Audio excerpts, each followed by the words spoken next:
You've been trying to change, but something keeps pulling you back.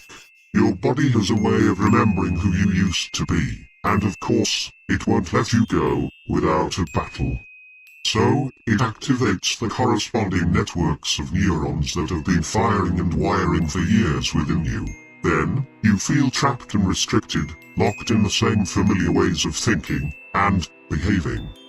And when you have gathered strength to break free, a familiar voice echoes within you, tempting you to delay your very efforts. You're too tired today. This is too hard. You're not cut out for this. Start tomorrow. Just this once won't hurt. You can get back on track tomorrow. If this ploy fails, your body will launch a second attack on your mind, worming its way into your thoughts, seeking to regain control. You're not smart enough to accomplish this. Don't you remember all the times you failed before? This is no different. Others are already so far ahead, you'll never catch up. Why bother trying when it's just going to end in disappointment? You're too old to start something new. Nobody believes in you, so why should you believe in yourself? All your hard work will just be wasted in the end. Failure is inevitable, so why bother trying at all? Give up now. It will feed you memories of past failures and disappointments, tempting you to believe that change is impossible, that you are destined for misery. And once you succumb to these thoughts, your body accomplishes its function of reverting you back to your old and familiar self. Remember, your body coexists with your mind. It will express its priorities to eat, to sleep, to survive. It does not care about your long-term ambitions, decisions, or free will. It just wants you to behave in the familiar, routine ways. This internal struggle is something that many of you have experienced, whether they've fought addiction or tried to break bad habits. As long as your mind and body remain at odds, giving in to cravings will cause you to keep having the same outcomes in your life. Your thoughts and feelings are at odds with one another, and since your body has taken the place of your mind, you will always be vulnerable to it and the emotions that it creates. Pay attention. Your thoughts and feelings possess that much power over you. To influence you, to control you. Your body will impose its own will on your decisions, leaving you vulnerable to the needs and desires that it creates. So human. Take the time to realize this bond between your body and your mind. Refuse to be influenced by your body, which prevents you from making decisions. Remember it, and engrave this knowledge deep within your brain, and be alert. I'm Christopher Crumb, and you're listening to FMX Radio.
Things were going so well, and then my mic was unplugged.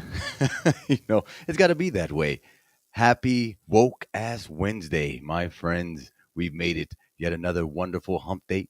We achieved again. Congratulations. Give yourself a pat on the back. Nobody lives as good as life as you do for yourself. Just remember that. Welcome everybody to another great open panel discussion.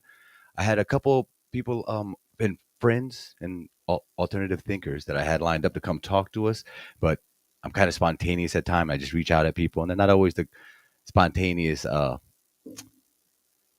applicable their self. Blah, blah, blah. Having a long day. It's been a rough week, and not in a bad way. Just very productive week. Been getting a lot done. Been learning a lot, and been helping my friends, very close friends, get through some very rough situations as they have done for me in the past. And that's kind of what I want to start this show off today. Was kind of with the first video that I showed that I found on TikTok. It really kind of resonated with me. It's kind of dark, little crazy robotic voice you heard there, but it talks about how our bodies, maybe not always, but currently in the current state of the realm and reality, how addictive our bodies are to toxins and chemicals and being comfortable more than anything.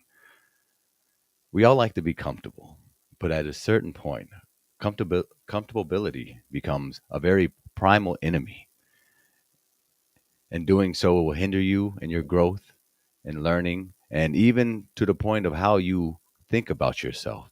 And how you think about yourself matters so much, so much. So many people, even in our community, think so small about themselves. They belittle themselves and they don't even realize they do it. Some of my closest associates and friends that I grew up with, that I talk with from time to time, don't see much of a future in their lives, regardless of their age. Many so jaded that the bare minimum, which is being happy, is acceptable to them. And not that there's anything wrong with being happy, of course, but I believe we could all deserve and can do so much better. But it starts with how you perceive yourself, how you think about yourself. It matters a lot, more so than where your feet are planted. Because I firmly believe nowadays, especially currently, that how you perceive yourself is how you perceive the world around you. And regardless of its shape, which could change in another 10 years with new information that comes in unexpectedly, that how you see yourself is how you also treat others. So, with that being said, that's the tone for today. because I've been having a lot of deep conversations over the last few weeks. Brian Stavely was here yesterday from Dose of Reality. I had a lot of people in here. We got really deep in the gravy, and we didn't go over the top neither. I think it was very highly energetic and informative without going any toxic directions like it easily can do that we talked about during the show, and how our different experiences and perceptions can outwardly project onto other people unintentionally and then derive at results that we don't want, usually the bad and negative ones, the ones of miscommunication, and then toxic cycles. So in efforts to keep that going, at least for me, I want to keep it at the forefront of my mind, in our mind, in the collective consciousness, that you're worthy and you deserve the best, and we are the best, as for what I'm concerned. Very high vibrational and intelligent people in my comment sections and in my rewatches, and they send me messages. I'm very honored and I'm very blessed. Thank you very much. So just a minute, and I'll go ahead and put the link in the comment section, and we'll have our first guest on. I had a personal friend that started earlier this week talking about our discussion with, was it deja vu and reincarnation, but he got some last minute work. He's a contractor, so he's going to be postponed. And another MMA fighter who also stays here in Tampa with me.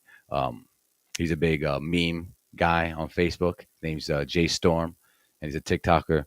Just one, a few of very many high quality content makers that you probably haven't heard of, that I'm really excited to introducing you to. And you can check out their channels and hear what they have to say. And with all of our opinions and thoughts and information and evidence combined, I'm sure a much wider and broader idea will come about. And then we can run with that for a while and see where it takes us, you know?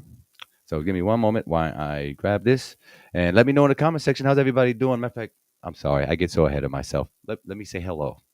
I apologize. But on the YouTube side, we have Unindoctrinated Ryan. Good to see you. James, Renegade One, JJ. Good to see you. Rogan's up. Yeah, come on when you can, JJ. If we're still on when you get off. But Pamela, good to see you. I hope you can jump on as usual. Miss Stephanie, Sander. Yes, Sandy, I said that right. John Kelly, Wes FE, my nigga. Good to see you. Name isn't important. It isn't important, but I'm glad you're here. That's important that you're here.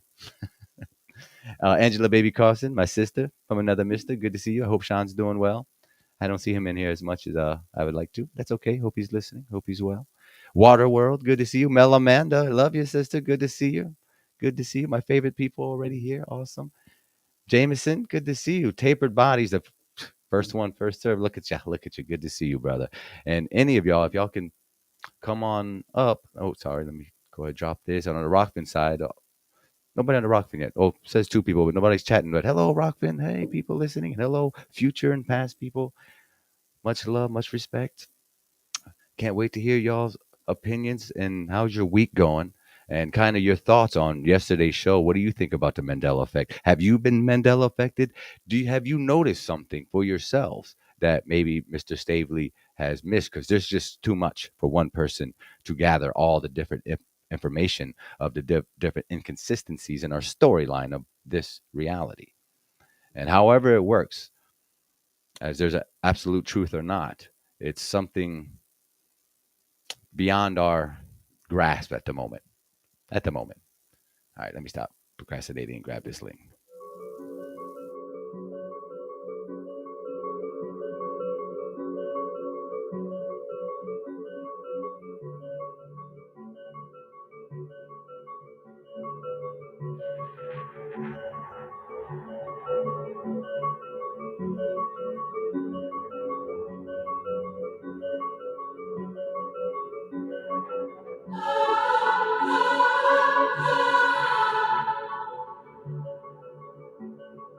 One second, sorry.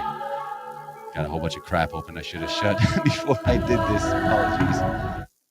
But I got the link into YouTube.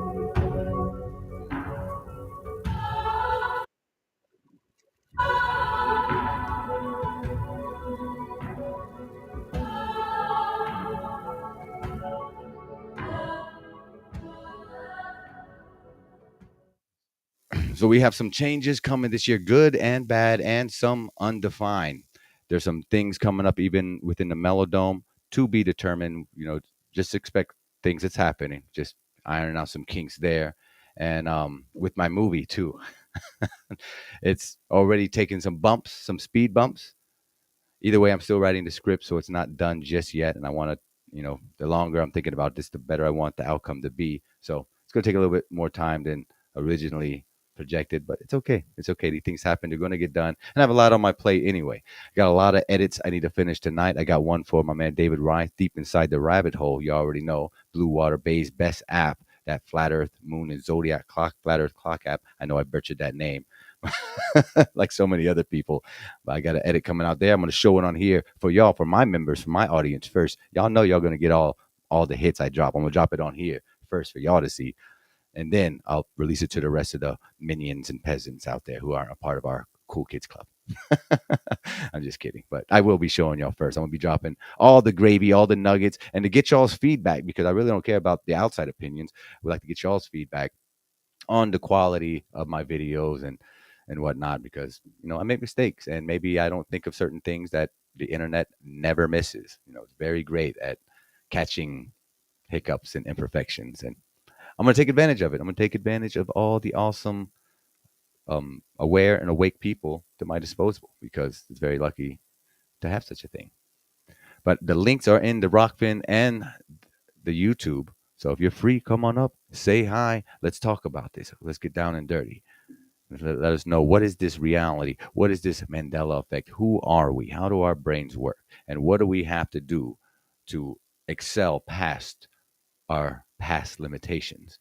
And the things that you thought about this morning, if you said something along the lines that you can't do it, or it's hard for you to do it, that's in the past. Those are past thoughts, and we're not there anymore. We're here in the future, and now you can. You're able to change those thoughts and actually manifest the opposite, because energy comes and goes, good and bad. Hey, but if y'all give me 1 second, I had some company stop by. I'm gonna put us in a quick commercial so I can say hi, maybe bring them on camera. So give us 2 minutes, take a quick early break. I know I don't usually do this, but while I'm waiting for people to come in the back room anyway, this will give you time to go get your tea, your water, use the bathroom, or put on a shirt, pull up your pants, whatever you got to do. That's fine. Just don't come on the screen naked or put up your camera. Don't want to get me demonetized over here. But we'll be right back. Thanks for being here. We're talking about all type of thing, open panel. Whoever wants to come up, talk about whatever you want. I want to hear your thoughts, and let me know what you think about the show so far. This is week 3 that we're on already. Can you believe it? Almost a full month of doing it, trying to keep the momentum going. Yeah, y'all feel me. We'll be right back, though. Don't go nowhere. FMX Radio. Since inception, NASA has received over $700 billion of taxpayers' money. NASA currently receives roughly $70 million a day. Have you ever wondered where it goes? B-Mark.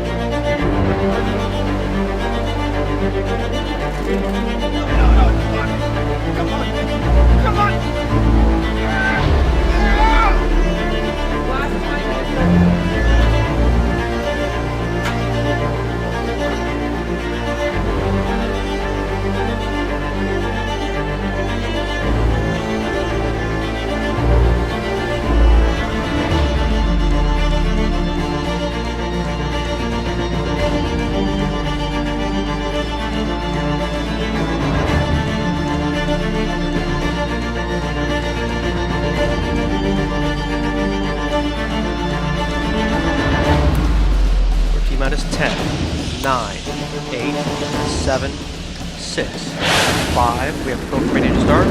2, 1. Booster ignition and liftoff of Shuttle Endeavour, NASA's final space station compartment that brings a bay window view to our celestial backyard.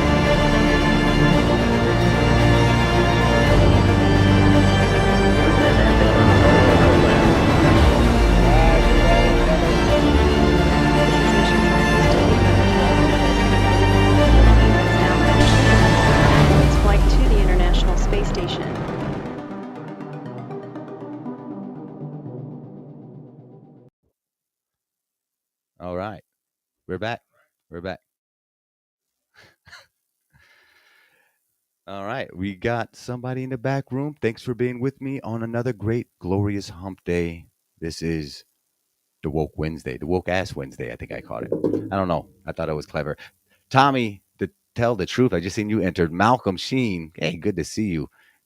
True Niece, good to see you. Everybody that's just coming in, welcome to the FMX afternoon show. We've been going pretty steady these last few weeks, putting out the good and high vibrations, meeting and introducing myself to a lot of my audience because I've been behind the scenes as an editor for so many bigger channels that I've been major support of for so long. So it's great getting to know all you awesome people.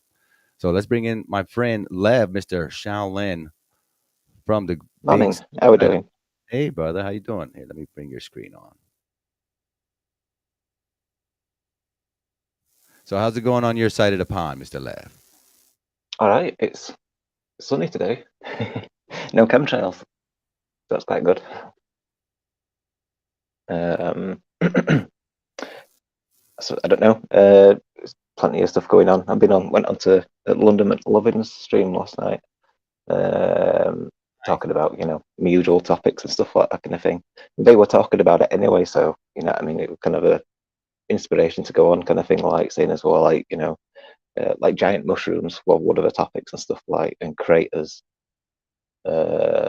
being the remains of like dead trees and all that kind of stuff, which is I've got content like that kind of thing, like, so good to jump on and stuff like. I like to jump on lots of streams, and it's the truth community movement. You know what I mean? We're all going in the same direction, really. We're kind of going different directions because we've got different research paths and stuff like that, but we're all on the same journey. You know what I mean, and stuff like that. So as we cross paths, we share his research and we all grow from it and stuff like, which is cool, isn't it? That's how it has to be done. I see no other way unless we all work together. We network together in our truther network, as it were, and trade information, trade notes, compare them, and see what we can do with them. So did I think I seen you in the comment section yesterday. You caught me and Brian chatting about the Mandela effect, and I'm dying to know your thoughts on this very fluid reality. Oh, fluid is a thing, isn't it? Everything's fluid in the terms of like everything's energy. So everything is like it's a medium, isn't it? It's kind of like if I tap on the table, even though it's hard, there's a vibration that goes through it. You know what I mean? So there's a fluidity there, isn't there? So like the main aspect of like the way I look at things and stuff like is the war on nature. It's like that's what is going on. You know what I mean? So it's like people talk about like nature spirits, Bigfoot, or whatever. You know what I mean? Things that have seen in woods or whatever and stuff, and there can't really be an explanation for it and all those kind of things and stuff, or the fae and all these kind of things, the fairy, and they're called the hidden folk, aren't they? And it's like we can't see them because we're taking part of that war. It's like we're spending the money, buying the products which are feeding that machine, which we're also a cog in that machine. And again, we've got that word machine. It's kind of like this anti-nature relationship that we've got with his own leaders, kind of thing. Like look at the military, how mechanized it is. You know what I mean? So even like in Roman days and stuff like that kind of thing, you can see how like the war on nature were there. You know what I mean? So it's like even like the Romans, like even the military. You know what I mean? How that is so mechanistic. But even the roadways that were built, like when they come across to England, we used to have windy roads, but when Romans built straight roads and stuff like, so in that kind of mechanistic, you know what I mean? It's not the way that we go. A windy road is much more natural because it's like a tree branch or a tree root and stuff like that kind of thing. Like, obviously, logic and the left brain and stuff like that. A straight route is, the the most direct route and all that kind of stuff. Like, I mean, even in Wing Chun, and Wing Chun's very spiritual, but it's very direct as well. So it's a really good balance of spiritual and logic. So like you got your geometry, like the positions of your arms and stuff like that is like really important. So but also is the intention. It's like when to move your arms. That comes from your spirit. It's no to do with what position you're in and all that kind of thing. It's like, going from one position to the next position. If you don't get to the next position, it might be useless. So, like putting a block up, for instance. But I don't know if there's loads in Wing Chun now, how that is and stuff like that kind of thing. But So, the have you? nature, What is the biggest surprise that you find on your side of the pond over there? Is it the Fae? Is it the supernatural, or is it anything like Mr. Stavely and oddities with reality seeming to change within our own lifetimes? it's the war on nature, which The war. which it explains it all. It's got everything's within it in that kind of sense. It's like because that exposes the enemy. You know what I mean? It's like the war on nature. This is why I'm like anti-simulation theory, because that's heretical towards what we are. You know what I mean? We come from nature. Like I say, it's like if you spend time with trees, you get more in tune with nature. It's good for your health and all that kind of thing. It's your biofield and stuff like kind of thing, your aura, compared to when you stand next to a 5G tower and how damaging to your aura that is and stuff like. If we came from a simulation, that stuff would probably be good for us, but it's not. You know what I mean? So, in terms of like grasping that concept, you see, like even the simulation theory to be pushed upon the people, right? So, like we've got this aspect of removing you from nature in your mindset. You know what I mean? It's like the globe did that. You know, it took us Yeah, away from the spirituality. Now, I if was you going take us away from to his land as well, I was going to correlate the two to that because obviously, I'm a big encourager of the idea of simulation, but not the traditional way, not the matrix, not the way that they're pushing. And I think that's intentional. Just like when they dropped the flat Earth society before we came around, in the 2010s and whatnot, and 20 teens, the last 10 years. It really seems like they're just trying to beat us to the punch, as it were. And I think they're failing, just like they failed with the Flat Earth Society and trying to get people on board with their ludicrous ideas. They're doing the same thing with simulation, and they're using our ignorance of a simulation and in using what we currently understand as a quote unquote simulation, and then making it artificial. Simulations don't have to be artificial. We could be one in a simulation that's designed to seem organic as possible. But in the fractal nature of things, even the organic stuff, when broken down far enough, seems to be more of a artificially designed construct. DNA, electricity, frequencies, when they're all just moving things that we give names to, but really it's our consciousness deciding what we deem reality to be in its different pieces and the names that we give it. So for me, artificial reality or simulated reality kind of joins everything together. It doesn't separate. It can, it can be perceived that way. Anything can be perceived anyway. So I guess I'm choosing to perceive it in a way where it could bring us all together in another higher state of understanding instead of one of like, oh, they're boxing us in. They're trying to make it seem like we're in prison. No, not necessarily. It can be tooled in such a way, perhaps, but it doesn't have to necessarily be a dark and malevolent thing. But anything can be used for evil, if you really want to. yeah, I spoke about like writing short stories and all those kind of things and stuff. So it's like I've kind of like entertained the idea, you know what I mean, in ways and stuff like. Obviously, like in exploring the world and the research and all these kind of things, like FPV were very into a lot of research. We're kind of like maybe lean towards that, you know what I mean. I'm not sure everybody sort of like it's a simulation, but there's a lot of like fallen angel technology and all these kind of things, and that's like responsible for a lot of what happens in the world and stuff like that kind of thing. Whereas I'm more into the it's a chakra, you know what I mean? The realm is a chakra. So it's like you're a chakra, your auric field and all that kind of stuff. So you're a micro in the macro.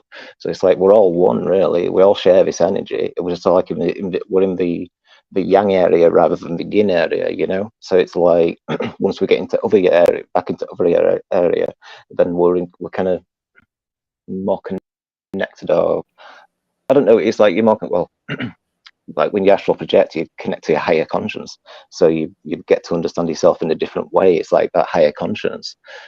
It seems to have like millennia of like knowledge and experience or whatever and stuff like that kind of thing. Whereas like me, from my perspective, it's like I'm 42-year-old, so I've not got that much behind me. You know what I mean, in that comparison and stuff like. So like your higher conscience must be, you know what I mean, so much with that kind of thing, like in a way. So I don't think it's like well, I often think about like the astral projection. It's kind of like that's probably what it is really.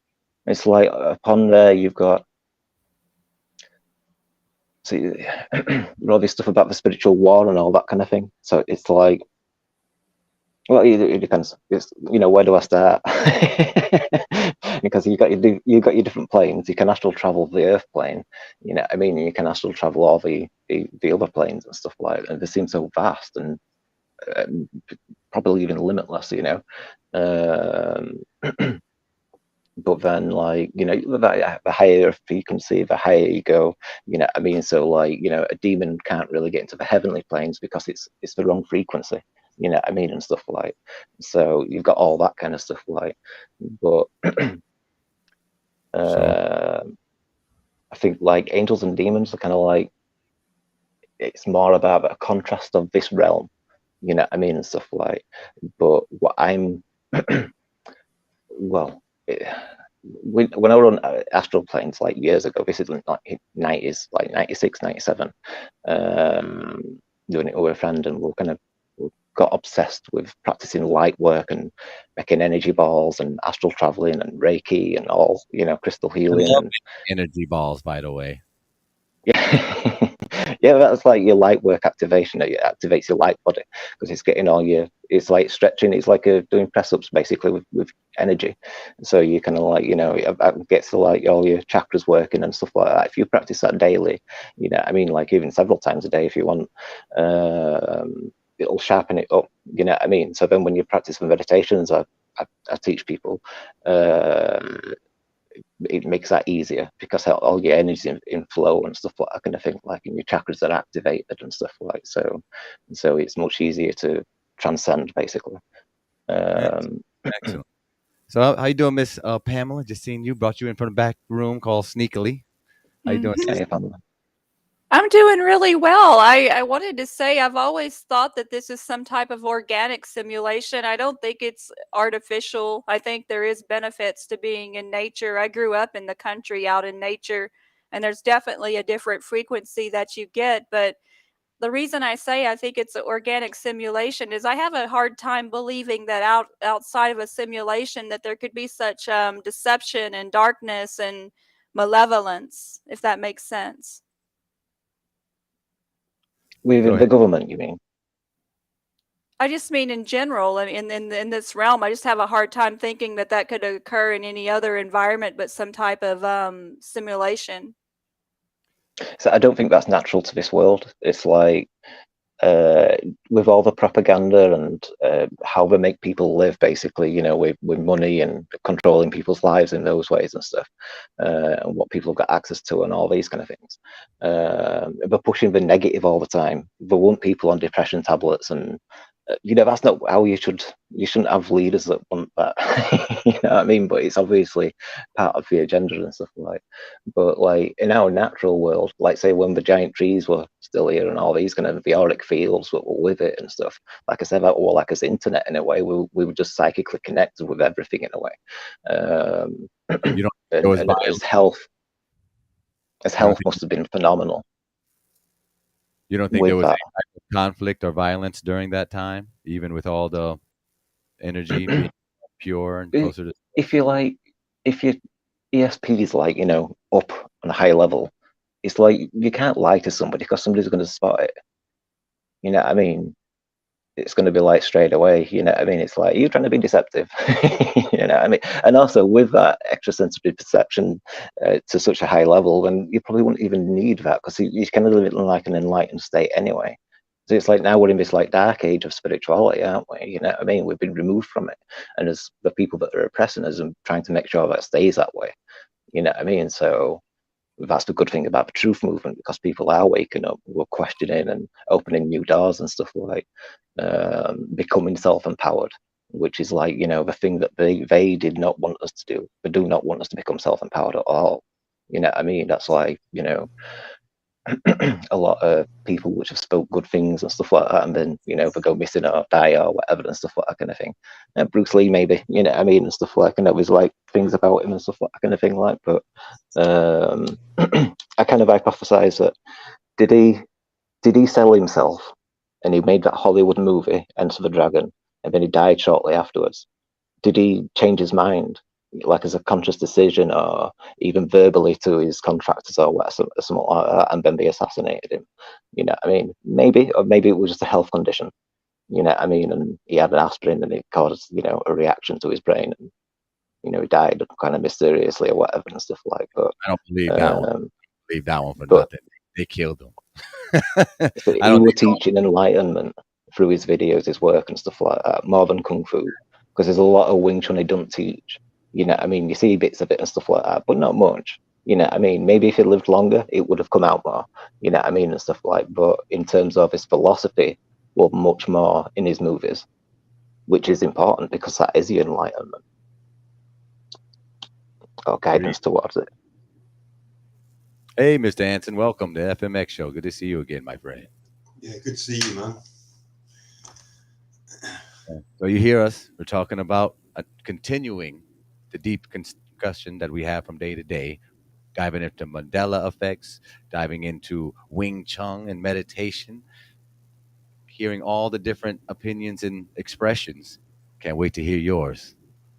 Tell us. Well, yeah, I mean, I think these things like the martial arts, looking at the old traditions, are very, you know, beneficial, because, you know, centuries have been spent doing these positive physical and mental exercises.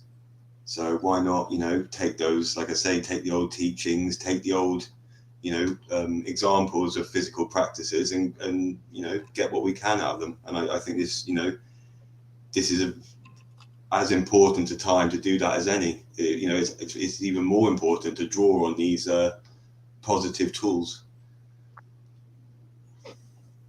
Agreed.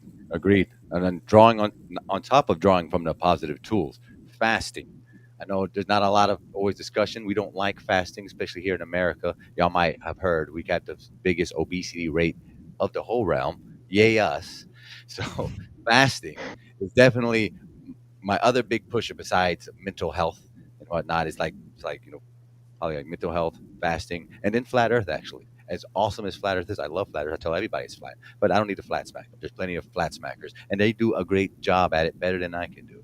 So instead, kind of going looking for a group of people, which I feel like I found, and we're going inwards now. We're going inwards to keep going outwards forward, so we can change the way we think and perceive things. So that way we can attract, probably, I would maybe expect or assume, new vibrations, or at least the ability to view those vibrations, and maybe even I've heard of people seeing a fourth color, because you know we have three primaries, RGB, right? We have RGB.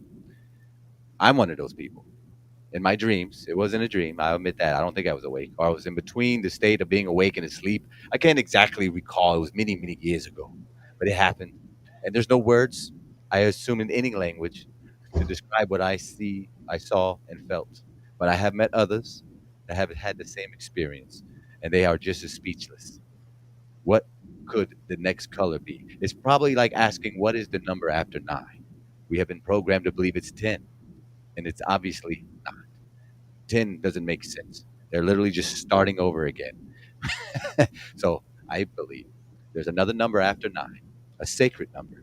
Maybe if we were to utter such a word, or if someone was to utter it to us, it would trigger something in our brains or in our consciousness that would allow us to have that aha moment on a spiritual, very high frequency level. That's just a hypothesis, just a theory I'm throwing out there, just a feeling that I have.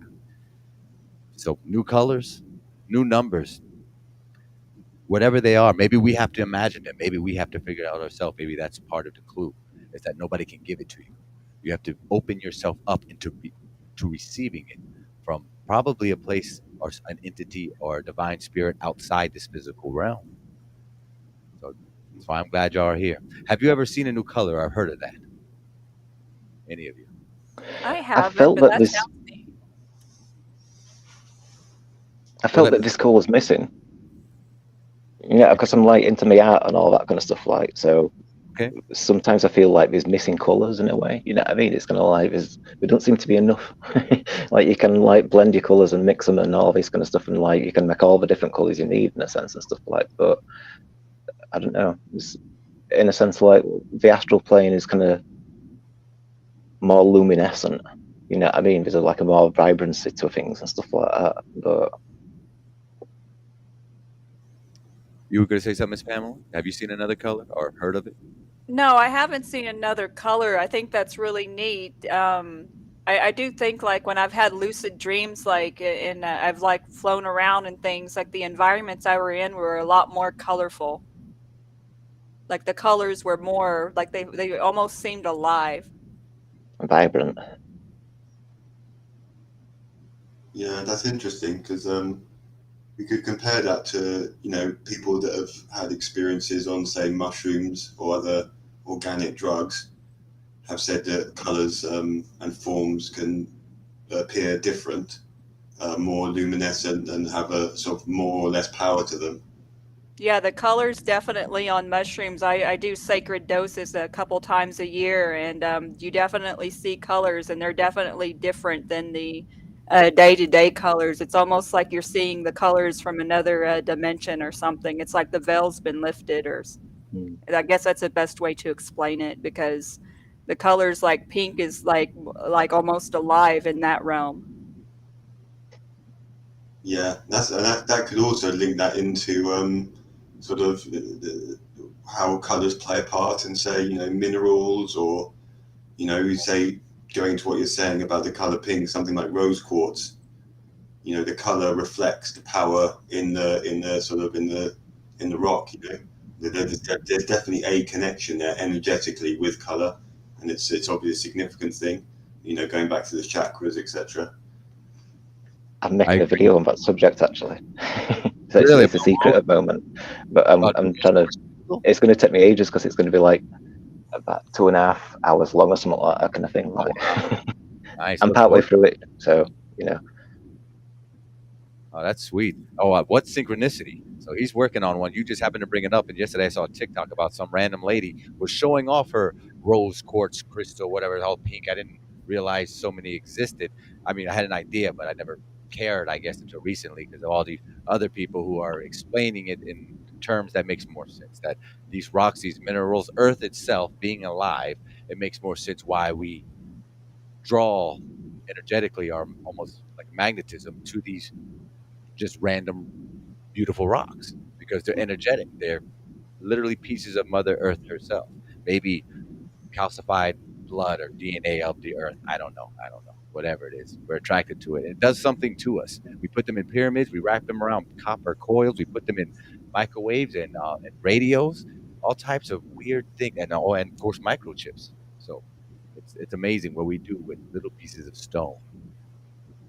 Definitely, and like from what sort of fascinating information I've been finding out recently, it's not just little pieces of stone either. It's huge areas, huge crystals, huge. We don't even know how vast these sort of stone strata are, and all this energy is sort of coming up from below, and also then linking into ideas like astrology. We all felt that this stuff has significance. The discipline was there, but before we had an understanding of flat Earth, we didn't know, we couldn't see, how, within the physical realm, how important it is energetically, and how it makes sense from that point of view. The sense behind the information, which of course they would have known about in the past. That this discussion is one of the bigger topics going around in certain circles right now. The idea that Earth itself is crystalline in nature. Yeah. Not my Well, favorite topic, but I'm attracted to it. What do you think, Mr. Anthony? Yeah, well, I'm totally new to it, and from what I've seen, and from the sort of the information, and from the photographs, and sort of what my inner, instincts tell me, that there's definitely it's very important. You heard that, Miss Pamela, about Earth being a giant crystal? Yeah, I've definitely heard that. I just got into crystals in the last year and a half. I got my first set, and I can definitely feel energy from them. Even though I don't know anything about them, I've never really tried to connect with them before, but I felt kind of drawn to get some, and there's something definitely there. And I definitely felt it when I wore my obsidian pendant around my neck. I definitely felt like a protective energy. Nice. Yeah, I like crystals. Like I used to use them a lot and stuff like when I used to practice all the time and stuff like. I still use them today, but the main focus is truth movement and stuff like. But I have a grandmother who used to be a Reiki master, God rest her soul, and she's always been a crystal woman. She had many crystals around her house. As a matter of fact, I have one I took before all my family came and grabbed it and stole it, whatever. This is supposed to be real cool. You put a light in it, and she has a whole bunch of those salt rocks lights that's supposed to be real therapeutic and calming. And I think it works. You go in those earthbound stores where they sell a lot. It is a bit calming when you're around a whole lot of them at one time. It's odd. There's probably something there to it. Everything's energy, so there's probably definitely something there to it. Yeah, but what I got with sort of just touching these crystals, it's just a coolness, and just a very sort of calm energy from it, but something very natural, slightly different from touching a plant. A different, but it's very organic and positive energy from it. We talk about going out and hugging trees, so it's similar to that. It's or grounding. And if you think about it physically, a crystal is something that's been it's energy that's been compacted, and drawn into itself. So it kind of makes sense that there would be. It's a powerful thing. There's even a small crystal could give off a lot of energy. I see the crystal. Do you know, like, have you seen Hangman's research of the giant trees and stuff? And he shows you like all rock, how it used to be tree and stuff like kind of thing. Like you can, it's like loads of telltale signs and stuff like one how it breaks down. Another one, the patterns that you can see on it, and then when you break it apart and stuff like that, like the natural color underneath it, it's like stained on outside of it and stuff like that, but underneath it's usually still got this like wood color and stuff like. But furthermore, like the thing that discredits the sedimentary rock argument and stuff like that, you've got veins of quartz which go through the rock. So with it being like a giant tree and stuff, they were Hangman, but we're saying that like it's the crystal is the sap, the petrified sap from the giant tree and stuff like that kind of thing. And that's where you get your gold from as well. So it's like it must have separated, during the petrification process and stuff. So if that's the petrified sap of the tree, that's the petrified life force, the lifeblood of the tree. You know what I mean? So like for the crystal to have so much potent energy in it, that's probably why it's still got that life force there, you know what I mean? And stuff like it still wants to grow, all that kind of stuff like. You believe in the giant trees, so that means you also believe in giant humanoid beings that walked among these trees? Because I've seen very convincing footage, although it is online and anything's possible nowadays, especially with the editors that we have available to us. But there's been very awesome looking pictures across the realm of many random people who don't even know each other across the last 40, 50 years. High quality footage and video of these almost mountain ranges of these humanoid creatures. And when you back up and kind of scale out with a camera, like how you do with a mountain range that looks like a tree cut down, you could do the same thing at these other various smaller ranges, and it looks like a goddamn giant, for less of a better words. It looks like a freaking giant. And then they'll go there, they'll do the quarry techniques, just like they do at the giant tree stump areas, where you were just talking about where they find those different veins of rare materials. Same thing on this side, except it's red instead of gold or blue or very clear looking, something organic. It's like deep blood red, and it's petrified, and it's not wood. It's something. They call it a different rock. But if you use your imagination and you scale out, it looks like somebody just like this architect, just not architect. I said it wrong, but this digger, I can't even speak. Uh, was chipping away at the rock, and it takes off chunks. Geologist. Yeah, a geologist. Thank you. God, I wouldn't be able to sleep tonight if somebody didn't say that. And he's chipping some pieces off, and he pulls off like the outer skin looking area, or at least the area that's been, have dirt on it for 10,000 years or whatever. And then when you dig in deeper, it looks like he went inside of a petrified vein of some massive giant creature or humanoid being. It's very remarkable. I want to believe it's real, but I don't want them to wake up on the ground. I believe in both. I kind of think mountains, for the most part, are going to be trees, because like that's your food source, and it provides the air, all that kind of stuff. It provide a better atmosphere for giants and stuff, because the atmosphere, the layer of breathable air would be kind of much larger and stuff like so. But I mean, it's like it depends on the photo. You've got like one photo and it looks like a dolphin in ocean, but it's like if the water level sunk, then it wouldn't look like a dolphin anymore. You know what I mean, and stuff like. Whereas like I don't know, it depends. Like if you've got a mountain range, one side it might look like a face, but maybe a different side it might not.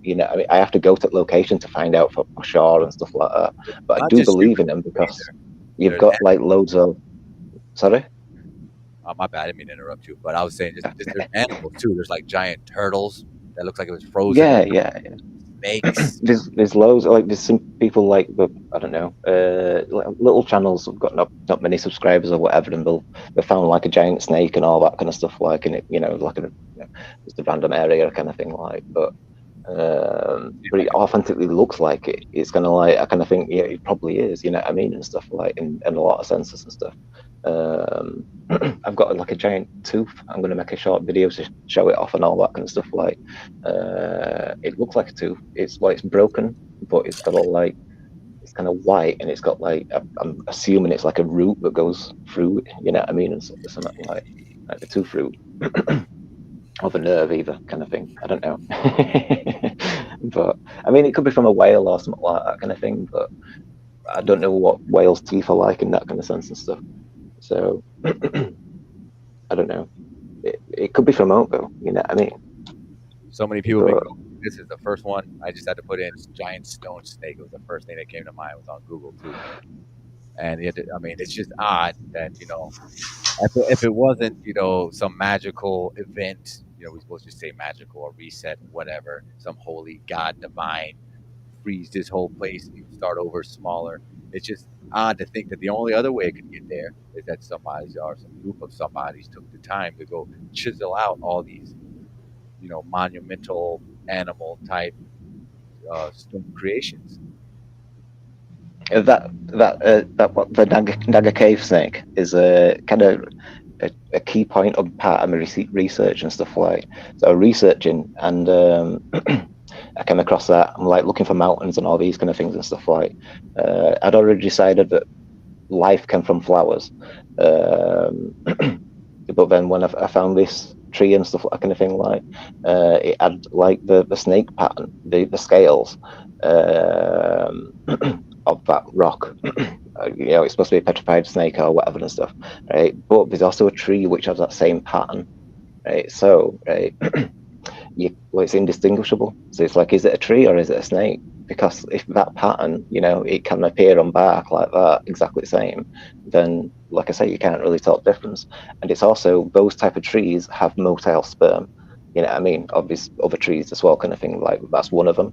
So, like, if that were a giant tree and it's got motile sperm, then it can produce things which can move independently. You know what I mean? If it's a lot bigger, it might be able to produce something more than what they do today, kind of thing. Like, But also, you know what I mean? Like I said, I need to actually explore the location so I can see if it's actually a snake or not. Because it's like one part could look, you know what I mean? Do you know what's that?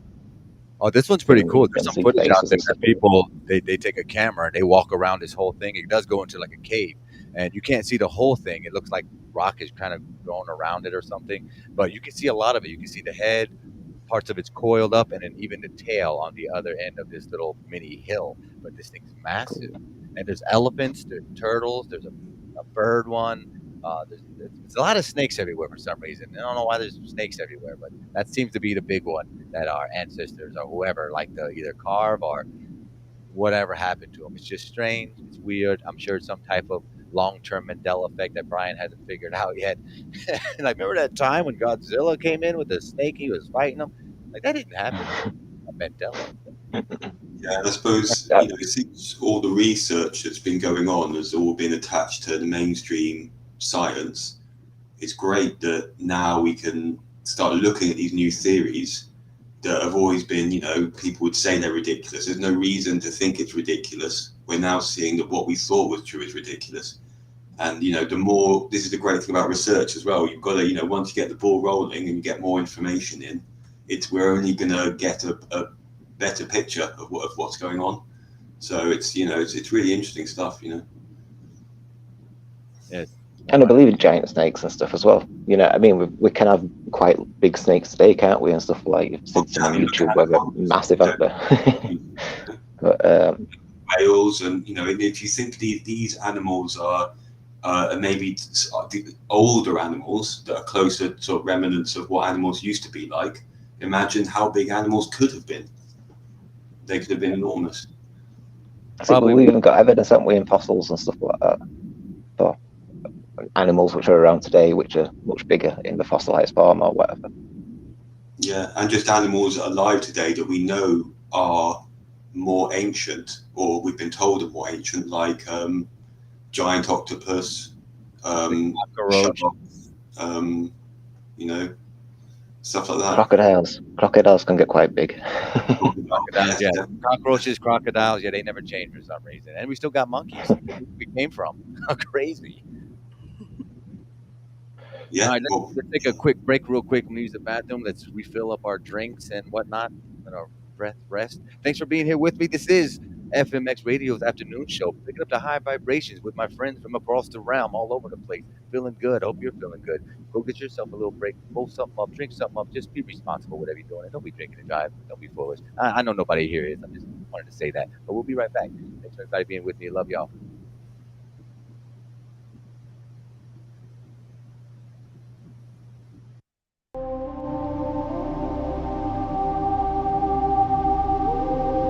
Shout out to Flatman X from FMX Radio. Hey, Karen, being the current queen of Flat Earth, it must be hard to find Flat Earth friends. Do you know an easy way to find cool people like yourself and solid info about our stationary horizontal level plane?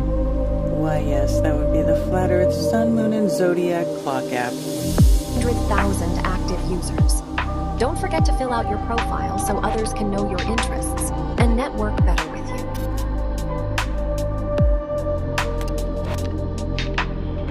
Share the app everywhere with your custom referral code. Easily organize meetups by messaging all the blue dots within your selected radius.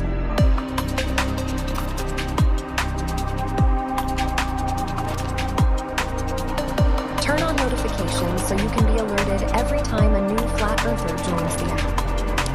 The Flat Earth, Sun, Moon, and Zodiac Clock app, connecting people all across the planet.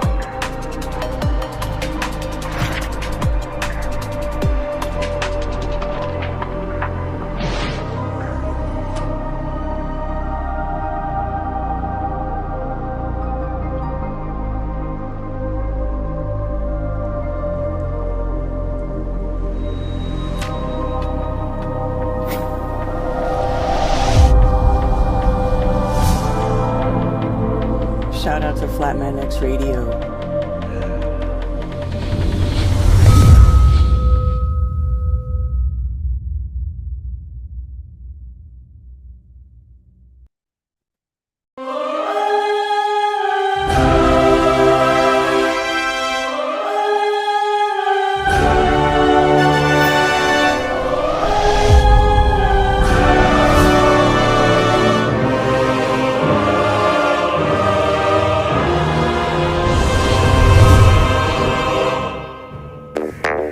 am not Morgan Freeman.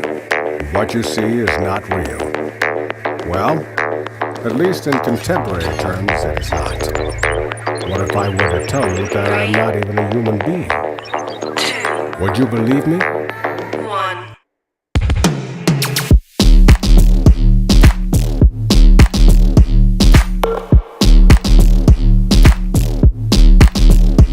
What is your perception of reality?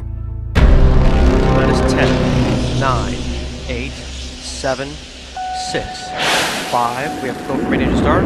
2, 1, 0. Booster ignition and liftoff of Shuttle Endeavour with NASA's final space station crew compartment that brings a bay window view to our celestial backyard.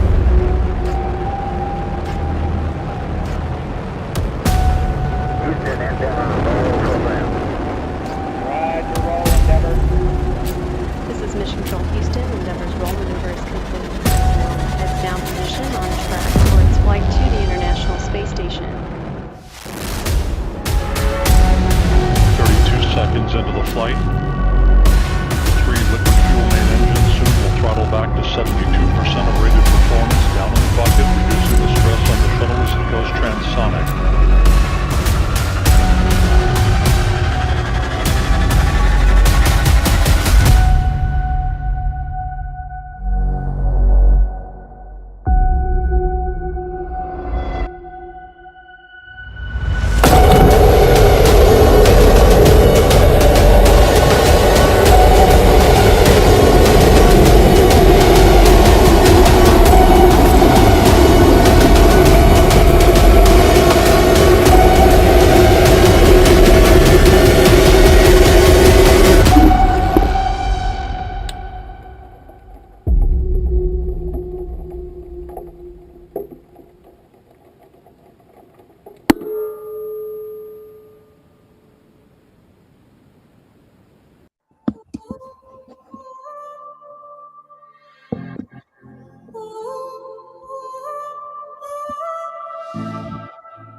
All right, we're back. FMX Radio Show. Hump Day. Woke Ass Wednesday. We here rapping with some of my favorite people across the realm. Hanging with me, Miss Pamela. How you doing, sister? Doing great. Excellent, excellent. Of course, I got my man, Mr. Shaolin, dropping all the knowledge from over there from the far side of the pond. How's it going, brother? Good. All right, man. Good. Our, Not sat down yet, but I'll be back soon. Oh, no, you're good. You're good. Your power goes where your attention goes. So my goal is to make sure my attention is all at the desired and necessary places it needs to be for the best results and outcomes. And that's what I hope all of us together can achieve. Focused attention, therefore, using our collective consciousness and therefore our own innate power to manifest a much better life, a quality of life for all of us. You know, it takes a village to make this all work. Nobody's going to be successful by themselves. Slow down. So I had a little TikTok edit right when the show starts, and it's got this little dark robotic voice kind of over it, and it suggests that our body, obviously anchored to this third dimensional realm, is very applicable when it comes to external suggestions and when it comes to external influences, especially when it's chemicals and even just words. As we speak about it many times, words are power. And if you don't have control of your own mind, those words will have power over you. It's simple, and it's so ingrained in our society now. They cast spells through broadcasting through our obsidian screen TVs. This is what they would deem as dark occultic magic less than 100 years ago, even. The idea that we would be getting messages through little digital people that are somewhere else, telling you things about your reality that you can't even prove, but you accept it and adapt that information as if it is. So here we are, the few rebels that refuse to go along with all the insanity and push back the dark occultic mind spell that I'm sure all of us were under at one point. And maybe to some degrees we still are vulnerable. I know I have my vices, Hell, I'm drinking my goddamn Red Bull right now just so I can have that second win to keep going. But, do take the good with the bad. What do you do, Miss Pamela, when you find yourself thinking about things that you don't want to be thinking about, something that distracts you? What do you do to get refocused? I center myself. I ask what's my intention here now in this moment. And like I ask, is the distraction that I'm working on, is that for my highest good, and then normally I get back on my path. I was Okay. gonna say I really liked that TikTok that you shared because I thought it profoundly pointed out our human nature and just how much we're slaves like to our bodies, Did you get a chance to see it, Mr. Anson? Did you join the show? I played it right at the beginning of the show, so you might have missed it. I missed the beginning. No, I didn't see it. What You- was it You're about? probably not the only one. I'm going to play it right now for you and the other audience members who might have missed it because I try to be different. When we start the show, that way it's not just my face there or music. I switch it up, try to set the tone with whatever I want to talk about. At least that's the direction I'm going to go in. And try to keep this, fun and entertaining. Because as awesome as information as we're sharing, at the end of the day, if this isn't fun to watch or have conversation or dialogue with, pointless. Whatever. But I'll go ahead and show you what I had showed the early folks. You've been trying to change, but Yeah, make this bigger so it makes more sense. Cool.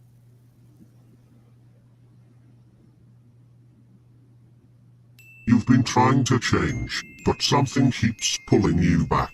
Your body has a way of remembering who you used to be, and of course, it won't let you go without a battle. So, it activates the corresponding networks of neurons that have been firing and wiring for years within you. Then, you feel trapped and restricted, locked in the same familiar ways of thinking and behaving. And when you have gathered strength to break free, a familiar voice echoes within you, tempting you to delay your very efforts. You're too tired today. This is too hard. You're not cut out for this. Start tomorrow. Just this once won't hurt. You can get back on track tomorrow. If this ploy fails, your body will launch a second attack on your mind, worming its way into your thoughts, seeking to regain control. You're not smart enough to accomplish this. Don't you remember all the times you failed before? This is no different. Others are already so far ahead, you'll never catch up. Why bother trying when it's just going to end in disappointment? You're too old to start something new. Nobody believes in you, so why should you believe in yourself? All your hard work will just be wasted in the end. Failure is inevitable, so why bother trying at all? Give up now. It will feed you memories of past failures and disappointments, tempting you to believe that change is impossible, that you are destined for misery. And once you succumb to these thoughts, your body accomplishes its function of reverting you back to your old and familiar self. Remember, your body coexists with your mind. It will express its priorities to eat, to sleep, to survive. It does not care about your long-term ambitions, decisions, or free will. It just wants you to behave in the familiar, routine ways.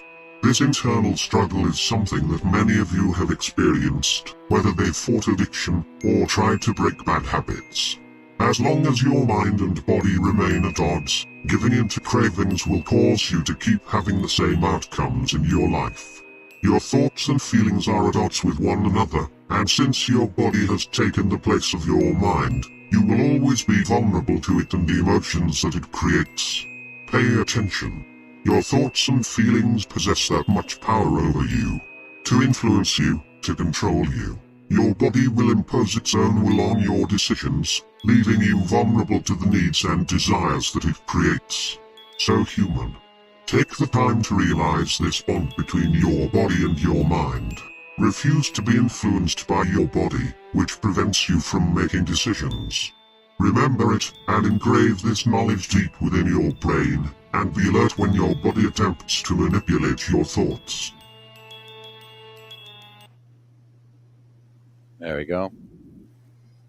But yeah, that was the idea about it. If I can kind of give my perception about what it's trying to say, and it's not necessarily going to resonate with all of us, because I think most of us here, if not all of us, are kind of, we understand this. We get that our body is under our control, but for the most part, especially here in the West, Americas, that when you're born in such a obese society where food is literally a phone call away and most of it's in your refrigerator already, and you're being told since a little kid that you're supposed to have 3 square meals a day, maybe some snacks and desserts and whatnot. And that's just the way that is. That was the food pyramid. That was the way you're structured. Everything was designed, especially here in the West, to keep you comfortable and complacent and docile. So our body, not by nature itself, because I'm not trying to make it seem like the body's the enemy here, but it doesn't. The body isn't the mind. It's just not. It's the body. It doesn't think for itself. It's like a programmed computer that has a base operation system that it knows how to survive. So it's going to search out and get things to keep itself comfortable. It's going to work out ways to not work so hard. Where the mind is the part that comes in and is supposed to regulate the body. Mind doesn't do emotions. Body does emotions. It's all chemical imbalances or just chemical reactions and synapses going on, where the mind's supposed to come in and regulate that. Most of us don't even understand our own mind to come in and be the regulatory for the body system. And therefore we kind of skip the mind. At least I did. I skipped the mind. I went right to the soul, started searching for God externally, because I was told my soul's out there with God, or vice versa. And I think the mind gets overlooked a lot here. Again, outside of mental health and therapy and self inner shadow work, which nobody does really all three of those things, especially simultaneously, that it's very easy to avoid, because we think we're good. We think we're good. Hey, I'm healthy. I got a job. I must be good. I must be good. But really, the body's been programmed since a young age to consume, to relax, be complacent, don't work too hard, look for the easy way out. I'll start tomorrow, yada yada yada. Where at the end of the day, it's really hurting you to be so comfortable, to be in such a place of complacency that your body literally adapts to the comfortable nature. And there we have a whole bunch of people who are now thicker, where used to have big screen fat TVs. Now we have thin TVs and fat people. So the results speak for themselves. And I think the video is just a clever, entertaining way of kind of freaking people out a little bit and instilling a thought, especially in the TikTok community, that, hey, your body's probably not programmed for your long-term benefit. It's programmed for short-term, quick satisfactional gains. McDonald's, whatever dopamine hits you can get from social media. It doesn't require much work nowadays to feel happy, to feel good. And feeling happy and feel good, for me, is some of my best friends' worst enemies, is themselves. They're so content in their lifestyle. Some of them that have great jobs, some of them that barely have a job, and they're living on a disability or something. But because their body meets that minimum requirement to stay asphyxiated or satiated, that it's good. It doesn't want to keep going. It doesn't want to do any uphill battles that it's going to take to reach those next levels of either success or even personal health. And it's a bit disheartening, but I don't want to get distracted on the people who are too obese. This is for us. All this is for us. And just to, for those who are listening who didn't think about it that way, your body's not the enemy. It just needs your attention. What do y'all think? I think that video powerfully articulates the thought processes, though, when we do attempt to make changes. I know with myself, I've been doing shadow work for years, and I've been like taking on new things. And in that TikTok, like all those, like that line of thinking, like I literally have caught myself in various processes like that. And I think a lot of people here are probably a little more awake and aware to the whole body thing and all of that. But I think the asses of the masses or whatever, I think a lot of those people are slaves to their body, because when I was more asleep, I used to be a lot heavier, and I used to like consume. But once I started working on my soul and waking up, I was able to change all of that. So I think it, like, as over time, as we awaken, we kind of become aware of, that mind-body connection and the power to be like for ourselves to control our body instead of the other way around. Yeah, there were a lot of negative affirmation in the video. It kind of like made it difficult to follow it and stuff like. It's like because it's the body ain't the enemy in that kind of sense and stuff like you say. FMX kind of thing. Like, it's like most of those problems are sourced from the government in the first place. It's those which kind of like introduce like fast food and all these sweets you can get, you know, crisps or chocolate bars and all these kind of things and stuff like, you know, I mean, it's not really tailored for how the body works. You know what I mean? Every time you eat that kind of stuff, you're like overrunning your body. It's knocking stuff out of you. You know what I mean? And stuff like, and that's why we're getting ill and all these kind of things and stuff. It's like if you're like practicing kung fu, Wing Chun especially, it's because it's an internal martial art, so it's very gentle. You know what I mean? Like, and you can avoid. Or the other saying like about like you when you're doing your practice, your training, you don't need to do press ups because what you're doing, you're working on your internal organs, and your internal organs will take care of the external. You know what I mean? So that's what needs to be trained. So I mean, in a fight or whatever extreme situation, if you need to run for some reason or whatever and stuff like at full speed, you know what I mean, and but your body needs it, and it's your organs which are going to dominate what actions you want to take and stuff like. So that's the important part. You know what I mean? A lot of people like go to the gym and stuff like that kind of thing. They're doing lots of weights and stuff kind of thing, but you know, it's got to be the organs which are the more important aspect. You know what I mean? Because you can build weights and just, you know, it can be all superficial, you know what I mean, for like image and all these kind of things and stuff like. It was another thing, like in Wing Chun, we've got sinew and tendon metamorphosis. So like, so a lot of your inch power comes from there and stuff like that kind of thing. Like, and when you like, imagine like like a bird's claw, you know what I mean? How that can hold onto a branch. It can stay there all day and stuff like that, can it? You know what I mean? It's not got big muscles, so you know what I mean? It's quite thin, you know what I mean? And stuff like, so like the strength really comes from that and stuff like your sinew and tendon.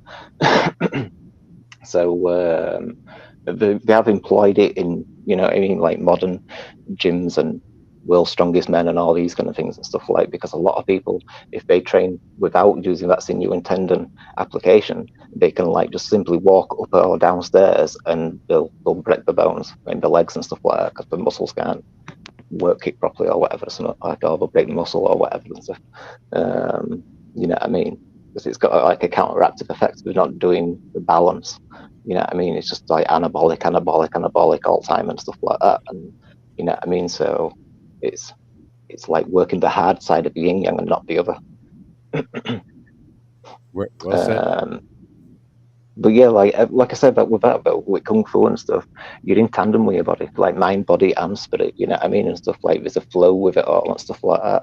So there's like a relationship. It's like, you know, your mind and your body and spirit dance with each other in unity. You know what I mean, or Trinity. You know what I mean, in a sense and stuff like so. Well, if we ever meet it one day, harmonious. You're teaching me some moves. All right, if we ever meet one day, you're going to teach me how to. I love teaching. I love teaching it. I'm an excellent teacher, you know what I mean, for Wing Chun and this kind of stuff like. Excellent. Love Kung Fu is my other stuff. It's like, you know, everything I did before then were like, you know, very mixed in learning whatever I can and stuff like that. But when I found Wing Chun, I kind of, well, every class I were in, as a purist and stuff kind of things. So you empty a cup to like, you know, take how they do things. You know what I mean? Because like every martial art's different. You know what I mean? So you need to empty a cup in that kind of way and stuff like. But no, Wing Chun were different though, so I took that a lot more serious. You know what I mean? So you know, its teachings, its philosophy, and how it works and stuff like that. It's very individual. So and it's easy. You know what I mean? It's safe. There's a lot of things. You cover people's positions. So I think of an example. Say somebody throws a punch, I use the opposite hand and I cover it, and I pull my arm down like round top of it. I'm holding his fist in that position, just by covering it basically. And if he punches with his other hand, then I can turn that upward palm into a grab and grab that arm and pull it down onto his other arm. So I've got both arms with one arm, you know what I mean? And I've got a free hand. He hasn't.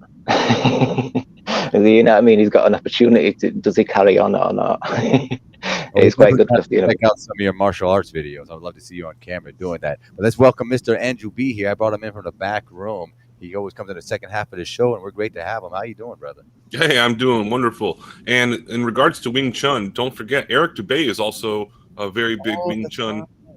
That's He's a like he teacher, isn't he? teaches at Thailand, and I don't know much Yeah. about it, but I think it uses something like you use your opponent's body momentum against themselves. Is that kind of how it works? In ways, it's because we're light, so it's the art of fighting without fighting. So when people attack, you don't, in a way. It's kind of like, it's the looseness of it and stuff like that. So it's like in one sense, somebody can like throw a punch out, and I can cover it. Say it's the same arm rather than the opposite arm, like last time. So it's the same as last time, but the same arm. I can cover it and punch at the same time. You know, Eddie Bravo, So, he has martial arts studios and stuff, and he was interviewing Eric Dubay one time, and he was even saying that he wouldn't even want to fight Eric Dubay because of how efficient Wing Chun actually is. I'm not sure if he was just being nice or whatever, but very nice. Eddie will mess him up. I would think so too. Eric looks a little frail. Eric wears dresses. I'm sorry. Ever since he released that picture of him wearing a dress, I don't care. I don't care. No, he was doing that as a part of sarcasm. It wasn't actually him doing it. No, he wasn't. He looked very happy wearing that dress, bro. I seen the video. He put it on smiling. You ain't never gonna have. I'm never gonna put on the dress, Andrew. I'm never gonna do it. I'm gonna do it. I don't even want to picture that. No, yeah, and I'm definitely not gonna be smiling about it, taking picture evidence, but wearing a dress. Okay, I've never seen it. I don't want to see it. Oh no, yeah, you haven't seen it. I'm telling you. I mean, I'm sorry. You know, he can do what he wants to, and that's great that he's a well-spoken FE presenter at times, and he has some awesome content. You happen to be out there with, Matt Powerland and some of the early hitters that, when everybody was making fun of them, they was the ones taking the front of the blow, and that's all well and good, and we appreciate you for doing that. But why you got to go put on a dress and make us all look all goofy now? Yeah, I don't know about that. I wanted to chime in though about the beginning of the conversation. I couldn't be online, but I was listening and talking about the Mandela effect and stuff like that, and the simulation theory. Yes, sir. So I am 50-50 with the Mandela effect, and I've spoken with Brian on his channel a few times, giving him my 2 cents on it, and I'm not denying it because there are certain things that I cannot deny, but there's a lot of it I do deny, and I can dispute it absolutely. But a lot of people in the Mandela effect, as soon as they hear something that it's like, oh, that might sound right, and then they just run with it. So it gets taken out of context a lot, and it's overblown. And if the Mandela effect is real, and I do believe that there's something weird going on, I don't even like the term, like a lot of people in the Mandela effect say, it's a reality shift or it's just something weird going on. If that is absolutely happening, that means that there is some sort of a simulation happening, whether it's digital, physical, or spiritual, or everything combined at the same time, supernatural. So I don't even know if people have really researched the concepts of the simulation theory in the deeper context that is not digital, because that's what people always think. Oh, it's a simulation, sort of like if you're writing a code in Python or something, or AI. Correct. But it's not like that. It's going to be, it's from the creation.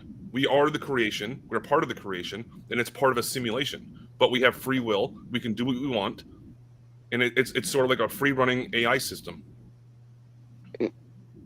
I've got contradictory argument in a sense and stuff like, which also in terms of like Mandela effect and stuff like that kind of thing. There are a lot which I would disagree with, you know what I mean, and stuff like. I remember being a child and stuff like, and there's like certain ones like Mirror Mirror on the Wall, that were one of them. You know what I mean? Everybody used to say it in playground, and I were like looking, because I never had owned any Disney videos and stuff like that, and at somebody's house babysitting, or they were babysitting me at their house kind of thing. Are you saying it wasn't Mirror Mirror on the Wall? Are you saying it was always Magic Mirror? The first time I watched it, when I was about 7 or 8 years old, it said Magic Mirror, and I was really disappointed because we were all saying Mirror Mirror, you know what I mean? And everybody else was like, "Oh, haven't you seen it?" and stuff like that kind of thing. And I'm like, "No, I've not seen it," and stuff like that. So when I did get to see it, it didn't say what I was waiting for it to say, you know what I mean? So, I mean, you know, it's kind of like you only need one Mandela effect for it to be real. You know what I mean? So it's like if it's some which don't work, then it's just simply, maybe they don't work and stuff like that kind of thing. Like Andrew says, maybe it's just getting carried away, or wanting wanting to prove it more. You know what I mean? Because Brian's had some stick, hasn't he? Like from some channels or whatever and stuff like that kind of thing.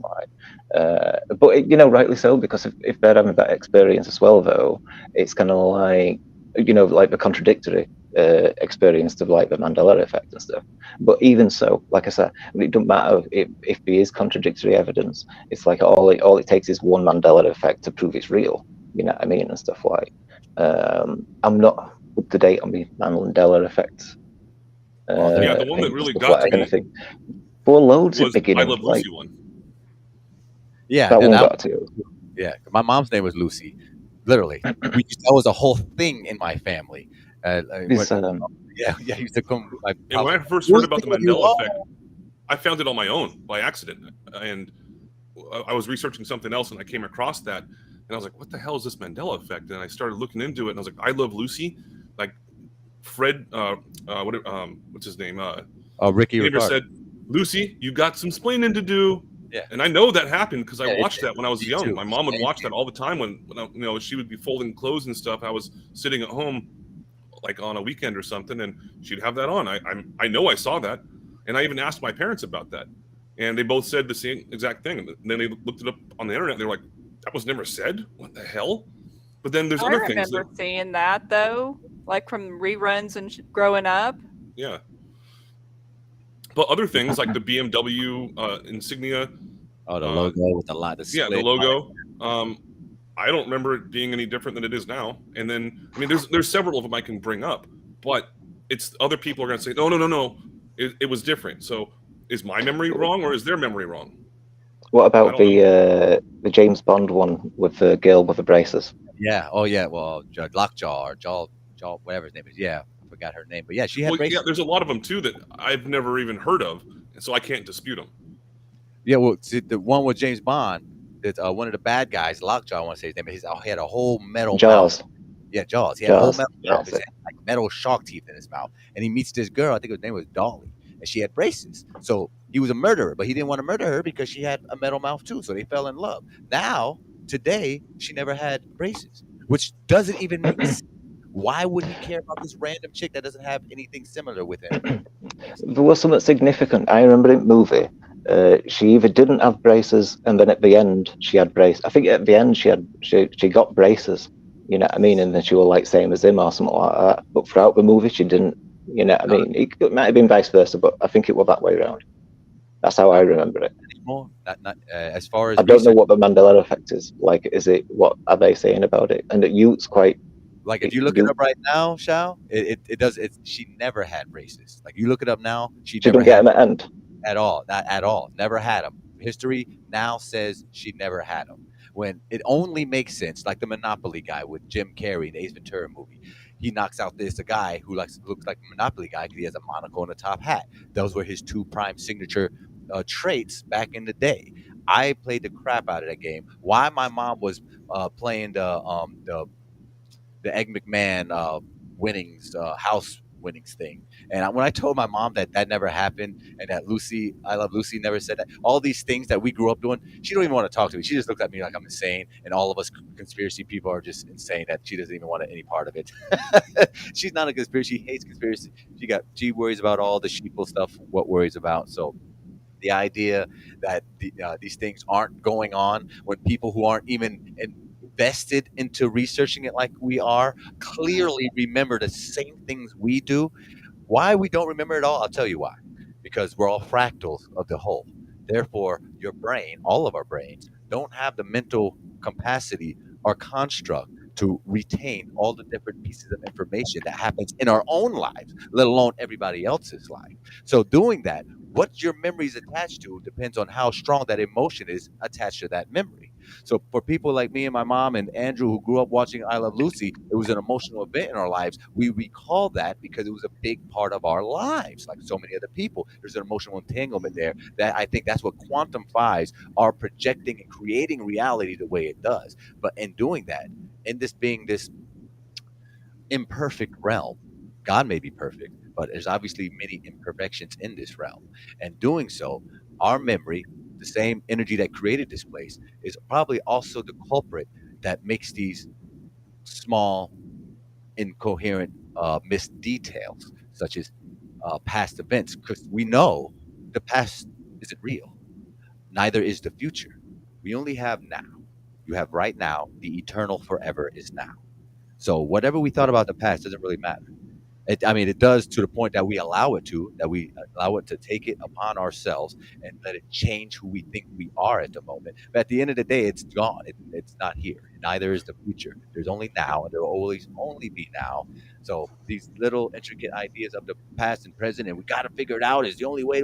We don't. That's the journey of this ride. That's the great things. It can be whatever you want it to be. But the things you choose to focus on depends on where you're going to end up on that ride and the type of quality of ride you're going to have. Is it going to be a scary one?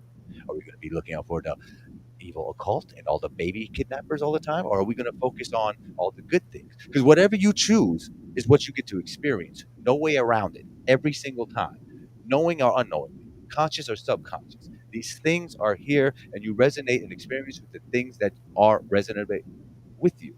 Period. No way around it. Every single time. If you're a super religious guy, you're going to see reasons for God and your version of God existence and your evidence for it. But so what about karma? Same. Karma is, no way around karma. That goes without explaining. There's nothing that you do that you don't get back, good or bad. Nothing. Nothing.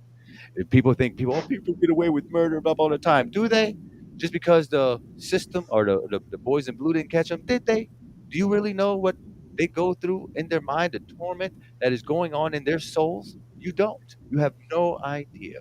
The wars that are going on in people's mind every day, a lot of it probably because of karma and them learning through this crazy ass experience that we're having where we're projecting our own beliefs about this world outwardly and then blaming the things we're projecting on, though that's the reasons why I'm having trouble.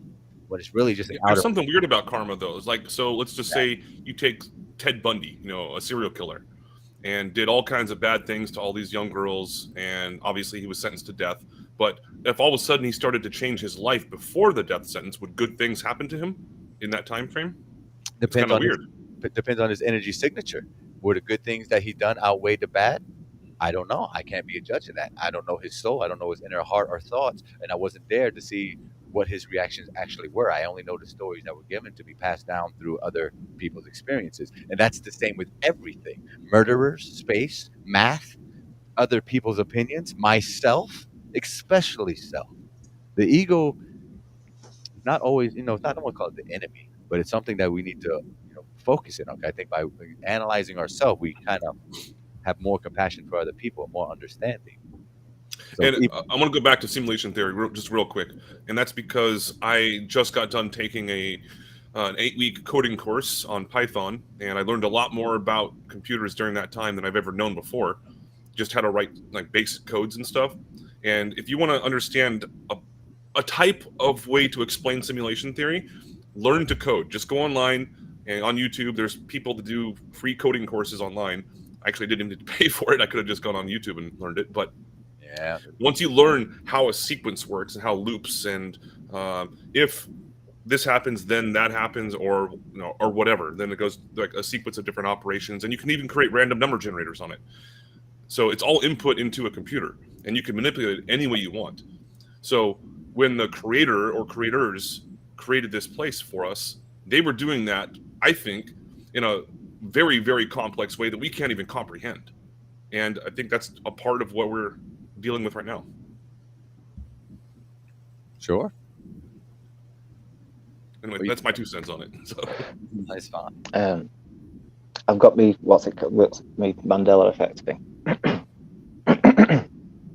which is contradictory to like the simulation theory as well in that kind of sense and stuff, because it's like, do you remember Nibiru We used to talk about Nibiru years ago and stuff like that, and it kind of got rejected because, like, you know, it's flat and space doesn't exist and all these kind of things and stuff like that. But astral projection and stuff, you got all these other races and entities and stuff like that kind of thing. Like, they exist, they've got like their own planes of existence and stuff.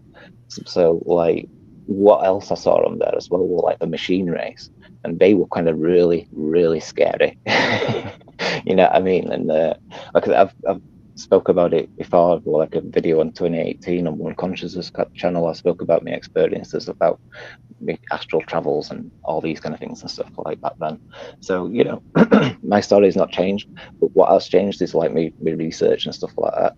So that being a binary star system, what does binary tell you?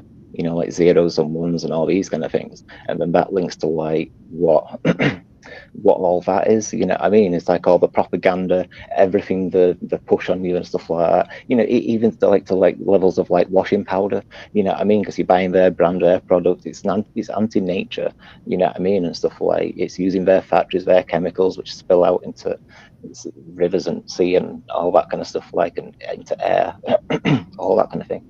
So, like, you know, it's destroying this world, you know what I mean? Even just that as like a byproduct of a product and stuff like.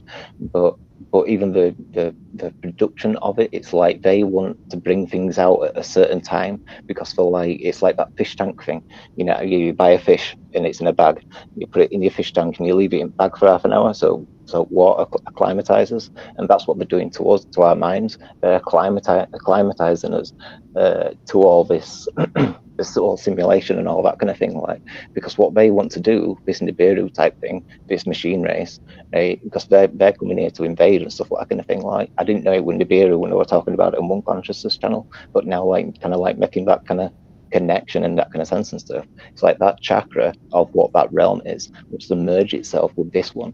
So it's like they want to turn this one basically into what their realm is. So they're putting their kind of culture and influence into us and stuff like that. So you got like movies like Matrix, you know what I mean? That's kind of like a depiction of how they want our future to be. So they want you to make you think that's real. So that you are in a matrix. So that you're karmically manifesting that as a reality. You know what I mean? And stuff like.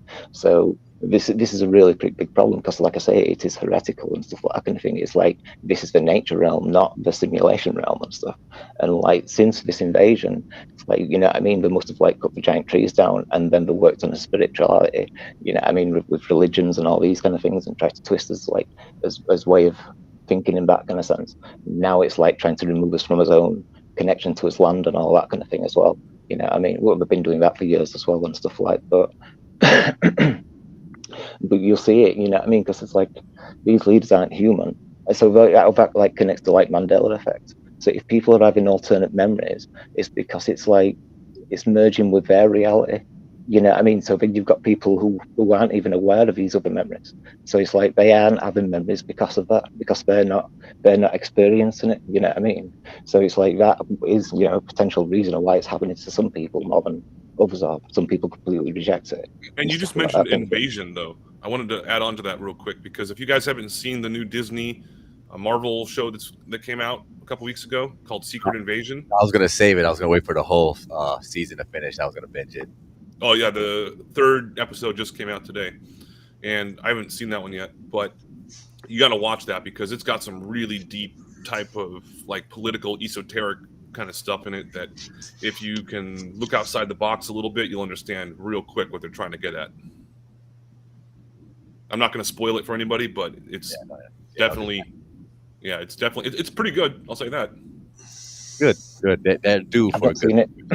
Tell it anyway. What is it that's relevant? Just the storyline. I think you were saying the storyline has a lot to do with what is it nowadays. It's an espionage story. Basically, these alien things can shapeshift to look like regular humans, infiltrate Earth. And then even with the mighty superheroes, they can't tell who's who. They could possibly even be a superhero themselves. So I'm looking forward. It seems like an interesting show. It's got my man Samuel L. Jackson in there. Can't wait. Samuel L. Jackson, the guy that said "fuck" way more than anybody else in Hollywood. What the? Gotta love. I'll have him on the show one day. I know I will. One day. I would pay to see that one. Hey, shout out to you, Sam. Sam, holla at me, man. Get in touch with my agent. call them Melodome customer service number. That's FMX. Well, this has been a great one. I'm gonna have to cut it a little short. Excuse me, a little short today, guys, as I have some very severe editing I need to get done. I wanted to I got some stuff like I said with David Weiss. I'm working on stuff with my man Nuba and Austin Whitsitt for the NASA audits. I cannot speak this week. It must be the Red Bull. I don't know. I need to stop drinking this shit so badly. I know it is, but it works. It sucks that it works. I know I heard all the stuff that's in it, but yeah, we'll go over that another day. But what are y'all doing for the rest of this week? Any great plans? Miss Pamela, we'll start with you. Any great plans or shows coming up we need to know about? I'm just working in the garden half the time, and then I'm trying to get a stream set up over on Kick. I don't want to really mess with YouTube censorship, and I figure I'm going to check that platform out. So things to come. Nice. I heard about Kick. I'm probably going to have to check that out too. That's awesome. I'm glad you're going to try it out. What about you, Mr. Anson? Anything great going on this rest of this week we need to know about? Nah, nothing that interesting. Just sort of trying to keep it chilled. Collecting wood, going down the beach, sort of keeping it sort of in a small vicinity. Trying to keep it, just sort of, stay positive. Yeah, that's all really. Sweet. What about you, Mr. Andrew? Anything going on? I'm actually working on right now. I'd actually like to talk to you about this. You might want to add in a little bit because I'm doing an electric. I'm going to make my very first YouTube video. It's all going to be about electricity and for real basic stuff for like kids and electrical safety and stuff like that. So I'm going to try and do that. I've got a slideshow I've been working on for a while. Do you have a logo? Do you have a logo and intro and stuff? No, not yet. Well, I mean, sort of. Let me know if I'm making it through Google Slides. Nice. So, and aside from that, I'm just going to be studying and working on that and listening to Jaren's coming back today. He's going to have Alphabetic on at 3. Sweet. In an hour. So, sweet. Perfect. I've never even heard of Alphabetic. I've heard of them, but I've never watched them. So I'm interested to see what they are going to be doing. Yeah, Jaren's great at bringing in, folks that are unfamiliar with some of the community. He's real good at that. And aside from that, get ready for Vegas, and that's it. That's all I got. Sweet. Yeah, same here. And Mr. Shaolin, anything special going on with you the rest of the week? Or a couple more things. Like if a chakra were to merge with this one, like another realm in that kind of way, and that could like cause a pole shift. You know what I mean? Also affecting time and all that kind of stuff, like so time speeding up and all these kind of things and stuff like, that might be like CERN and all that kind of stuff, but they might be like trying to put this realm into that frequency, so it's like more hospitable for whatever they are and all that kind of stuff, like, you know what I mean, and stuff. So I don't know. I'll be jumping on streams and stuff like that and trying to make my videos, all that kind of stuff. Oh yeah, I just had a quick question actually. What's your channel, Shaolin? Love Kung Fu Shaolin. That's my channel. Same as his name. Because I typed that in on YouTube and it just gave me a whole lot of other stuff, but not you. I'll try again. I must have done it wrong or something. I probably typed it in wrong. Yeah, it's your fault, Anson. Just blame you. If not, reach out to me. I'll send you his link. I know I followed up the other week when he started joining, so I can send it to you if anything. So that's awesome. That's great. It's been another fantastic few hours and a great afternoon time. I hope that the rest of the day goes just as great as the first half. And if it didn't go that great, I hope it gets even better for you. Remember, nobody can live your life but you. You're excellent, you're worthy, you're mighty, you're strong, you're intelligent, you're sexy, which is the best part. And if you hear you rocking with the coolest kids in Flat Earth, that's the Melodome After Hours FMX radio show, baby. It's been nice having this little talk discussion with y'all. I didn't think I was going to be doing it like this. I just wanted to do my DJ thing on Rockfin, but this has been way funner. This has been way cool. I've been able to conversate, trade ideas back, and kind of vent a lot of my phone calls I have with my inner circle is now or people, part of my inner circle now. It's great. Come on, give me a big hug. Love you. You're the best. But I'm going to get out of here. Thanks again. Namaste, shalom, and greetings, and all the other languages I haven't said learn to say goodbye and happy times. And so good greetings, good tidings, and hopefully I'll see you tomorrow, God willing. Love you all. Until then, have a fantastic evening.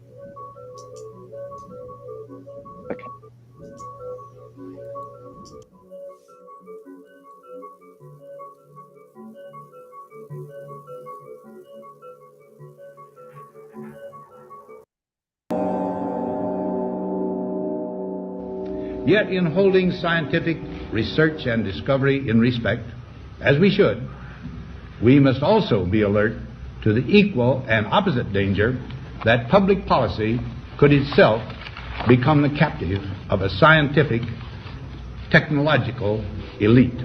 We choose to go to the moon. I'm talking to you by telephone from the Oval Room at the White House. Thank you, Mr. President.